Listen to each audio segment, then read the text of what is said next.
ለምን ነው ቆይ ልቤ ስለምታውቂ ነው እንደዚህ የምትሆኝ? ይኸውልህ ትሰማኛለህ? ስታደርግ የነበረው ነገር በሙሉ አይቻለሁ። እሺ ኧረ እባክሽ እስኪ ንገሪኝ፣ ምን አየሽ? አይቻለሁ፣ በደንብ አይቻለሁ። እሺ ወይ ለምን በዚህ ልክ ተጣጣ ትሆናለህ? እጇን ይዘህ ስትላት አላየሁትም? ቅምጥል ተረጋጊ። አልረጋጋም። ውጣ ከቤቴ። ትሰሚኛለሽ ቅምጥል? አውሯት እንጂ ምንም ያደረኩት ነገር የለም። ከዚህም የበለጠ ነገር ማየት ነበረብኝ ማለት ነው? ምን አይነት አስመሳይ ሰው ነው በእናትህ?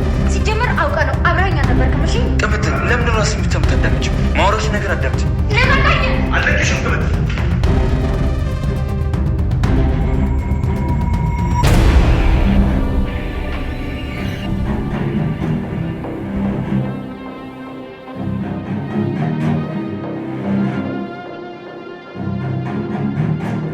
ሰላም ክቡራትና ክቡራት ውድ የቻናላችን ተመልካቾች እንደምንቆያችሁልኝ የዛሬውን የሰራተኛዋን አደይ ክፍል እንዴት ተመለከታችሁት? እዚህ ውድ ቤተሰቦቼ ኪንጉ ቅምጥልን ሳያስቡ ሲገፋት ወደ መሬት ወድቃ መሬቱ ጭንቅላቷን ብሏታል። እስቲ ውድ ቤተሰቦቼ በዚህ ነገር ምን ይፈጠር ይሆን? ጭንቅላቷ ላይ ደም ይፈስና የምትጎዳ ይሆን? ሆስፒታል ውስጥ ተገባ ይሆን? ወይንስ ደግሞ እስከ መጨረሻው እናጣት ይሆን? ምን ታስባላችሁ? ሀሳባችሁን ኮሜንት ላይ አስቀምጡልን። ቤኪ ይህን ነገር ካወቀ ኪንጎን ምን ሊያደርጉ ይችላል ብላችሁ ታስባላችሁ? በእርግጠኝነት አይለቀውም፣ ይገለዋል። በጣም ኃይለኛ እንደሚሆን አልጠራጠርም። በእኔ ሀሳብ የምትስማሙ ቤተሰቦች ይህንን ቪዲዮ ላይክ አድርጉ። ዴቭ ለአደይ ያለው ፍቅር በጣም ነው ደስ የሚለኝ።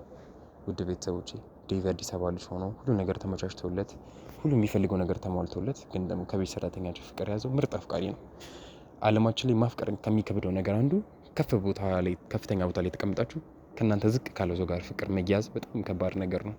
ወይንም ደግሞ በጣም ትልቅ ጽናትና እውነተኛ ፍቅር ያለ ማንነትን ሳታቆሽሹ ማንነትን በስነ ስርዓት ገንብታችሁ ንጹህ ገጽታ ያለው ሰው ብቻ ነው ይህን ነገር ሊያደርግ የሚችለውና ዴቭ ልክ እንደዚህ አይነት ሰው ነው። ሳይንቃት የገጠር ልጅ ናት፣ የቤት ሰራተኛ ነች ሳይል፣ ደሃ ነች ሳይል፣ ምንም የሚላትም ሳይል አደይን በጣም ነው የሚወዳት የሚያፈቅራት።